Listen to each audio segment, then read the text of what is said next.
Welcome back to Legend of Zelda Wind Waker here in a Hidden Triforce. Now this is sort of a boring episode, to be honest. We're going to collect ourselves a couple of heart pieces and work our way towards what we're hoping will be the third Goddess Pearl. Anyways, we're going to get this letter from... Well, pretty much this letter is teaching us how to get mail, which is kind of dumb because we just got mail, so we obviously know how to get mail. It's like, oh, if you see a mailbox shaking, there's mail. Duh, I just opened up that letter with mail. So, whatever. What we're going to do is look for the third Goddess Pearl, and King Red Lion says that he knows where it's at, so we're going to go ahead and head where he's telling us. So let's go ahead and set the wind where we need to go, and that's going to be... we're going to start off with the west. It's kind of that direction. So I've kind of sped up this video in several parts because it was honestly about 12 minutes of sailing, and that was just dumb. So in the sailing section, I kind of got it in super hyperdrive, and I'm going to talk really fast and get through everything really quickly just like this, but I'm not actually going to talk like that the entire time. But I am going to have the video sped up for that duration, and I'll slow it down when I get to something that actually matters. Anyways, yeah, this episode is really quite mundane and boring, but we are going to kind of get a few more pieces of our chart deciphered, and we'll kind of sail past a couple of important landmarks like the one we're coming up to right now. This frozen island is going to serve a pretty significant role later on in the game, but for now we'll slow it back down so we can talk to Fishman here. He's going to give us a little piece of advice to help us out, hopefully. Let's see what he has to say.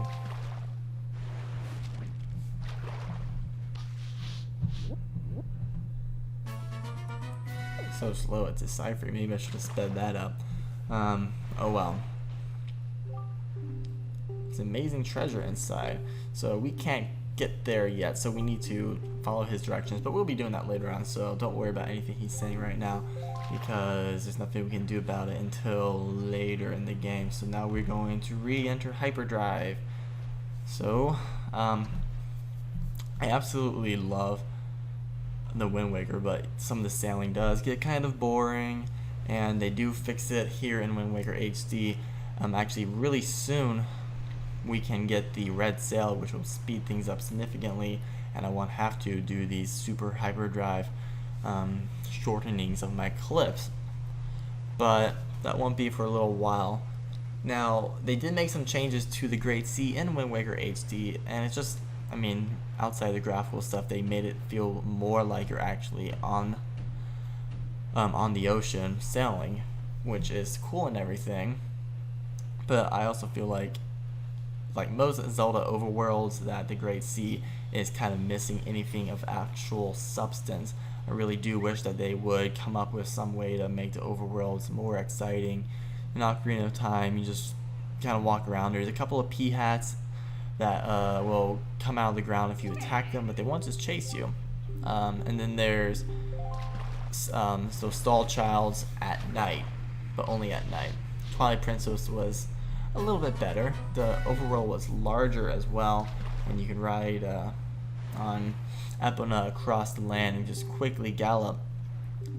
But for the most part, the overworld was empty outside of a couple of packs of enemies. Now, of course, you don't want to have monsters attacking you at all times and constantly, because that would get annoying in itself as well. As we re-enter super speed, this one I'm going really quickly, but back to my point, you don't want enemies attacking you constantly, but they need to really find a way to have an overworld be large but not completely boring.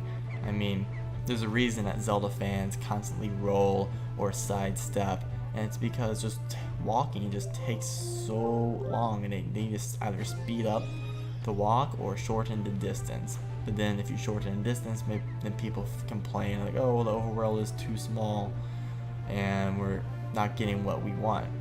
So there's not really a good balance that exists. I feel the Fallout games do a fairly decent job at that. They give you like a cool radio that you can listen to and have interesting music, and you can change between stations. And then there's always everywhere you go in Fallout, there's something to explore. And Wind Waker sort of does that, where there's always an island in every coordinate, which does help, but only if you feel like exploring, which I don't particularly feel like exploring at this moment when I just want to get to my next quest item. But with like Fallout games, there's always stuff you can still explore while still progressing, because there's just always like a little shack that you can quickly stop in, or something just with stuff laying down. There's always like some encampment, and it's just kind of more interactive, I suppose. But as we get here, we're going to see that this island, Greatfish Isle, has been completely destroyed and attacked by Ganondorf.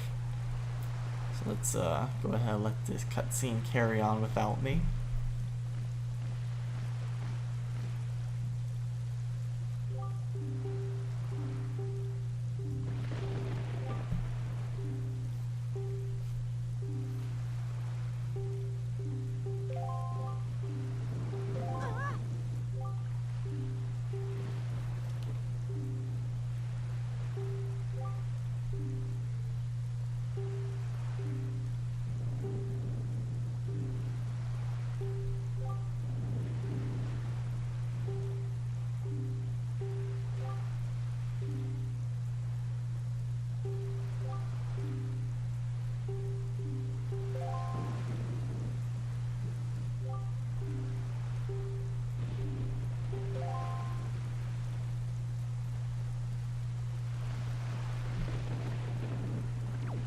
Alrighty, so he called this island cursed and pretty much made it out like it's a huge dangerous threat.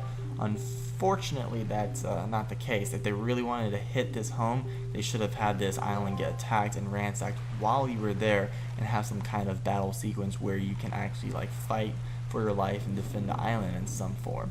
But no matter how long you stay here, nothing happens. It's a really boring island. There's never anything on this island that makes it not boring. But before we head off to Windfall Island to find our pirate friends, we are going to get ourselves a quick heart piece that we can get now that we have the Deku Leaf. So just go up this little, I guess, mountain, hill, land top, I don't really know what you want to call it, plateau in the sea. And we're going to, first we'll see this withered Deku Tree, which we'll get to later. That's a side quest that we're not going to touch for a very long time. I actually hate that side quest, because I remember when I was doing it as a kid, I would always get to the withered tree and then I'd target it and dump the water, and then the water would just pour on the ground in front of it instead of on the tree, and I got so mad that I never did that side quest because it just pissed me off so much. But anyways, we're going to fly to this small little opening on the side of the cliff, and inside of that opening is a chest. I had the hardest time opening chests in this game, with a heart piece. So, that's awesome. Alright, so now I have to get back to the King of Red Lions. I don't really remember where he is. He's way over there. It's kind of a far jump. We can try and get back to land. What I'm going to do is just kind of drown myself, which will put me back into the King of Red Lions automatically. Unless I can make it to Beetle's ship shop. I'm trying to remember where exactly I even parked the king, but I don't really know. I'm going to try and make it to Beetle. This guy is sort of a dick. He sees this boy drowning in the ocean. He just keeps on sailing by. I know he can see it. He's taking a set path, so he's navigating this thing.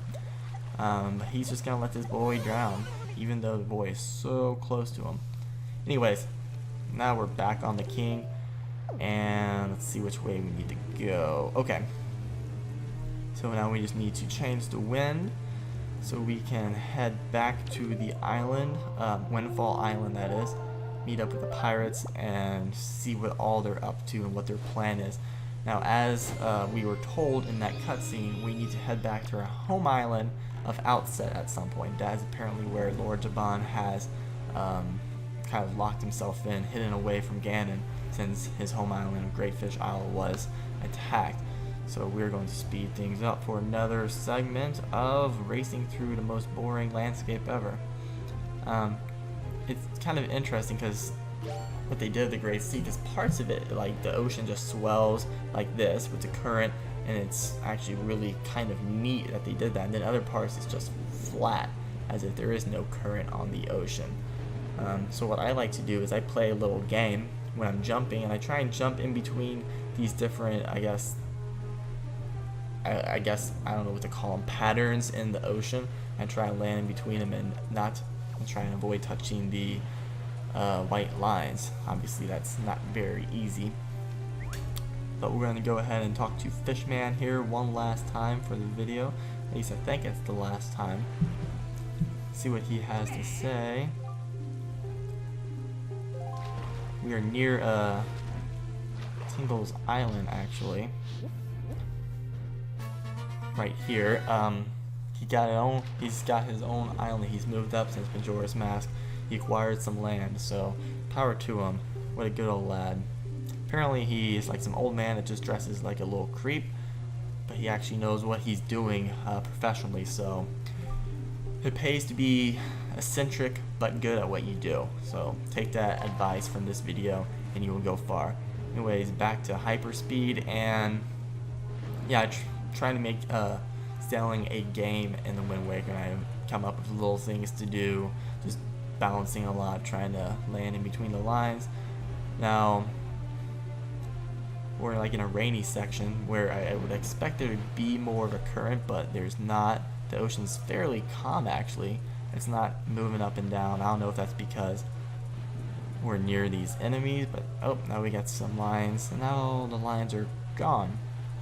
It's very random. I don't really know how they determine how that's gonna work, but we're pretty much there where we need to go. You can see it right there.